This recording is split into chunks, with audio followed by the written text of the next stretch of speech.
திராவிட முன்னேற்ற கழகத்துடைய இளைஞரணை பொறுத்த வரைக்கும் ஏற்கனவே மாவட்டம், மாநகரம், ஒன்றியத்தில் ஒரு அமைப்பாளர் கட்சியுடைய மாவட்டங்கள் கிட்டத்தட்ட 73 மாவட்டங்கள் இருக்கு. ஒவ்வொரு மாவட்டத்திற்கும், மாநகரத்துக்கும், ஒன்றியத்துக்கும் பகுதி அளவிற்கு மட்டும் ஒரு அமைப்பாளர், 6 அல்லது 7 துணை அமைப்பாளர்களை ஏற்கனவே நிர்வாகிகளாக நியமிச்சிருக்கிறோம்.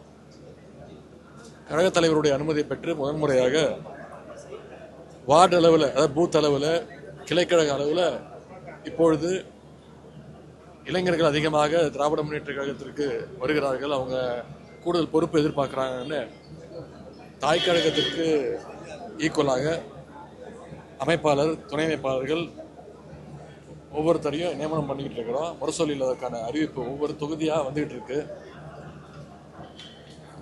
அப்படி பார்த்தீங்கன்னா ஒவ்வொரு தொகுதிக்கும் கிட்டத்தட்ட 900லேருந்து 1300லேருந்து 400 ஒரு தொகுதி அளவு பொறுத்து இருக்கு. தொகுதி பெருசாக இருந்தால் 1300, 1400 நிர்வாகிகள் ஒவ்வொரு தொகுதிக்குமே நியமிக்கப்படுறாங்க.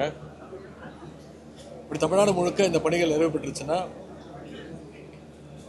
இளைஞரணிக்கு மட்டும் ஆஃபீஸ் பேரர்ஸ், இளைஞரணி நிர்வாகிகள் மட்டும் தமிழ்நாட்டில் கிட்டத்தட்ட குறைந்தது 5 லட்சம் நிர்வாகிகள் வருவாங்க.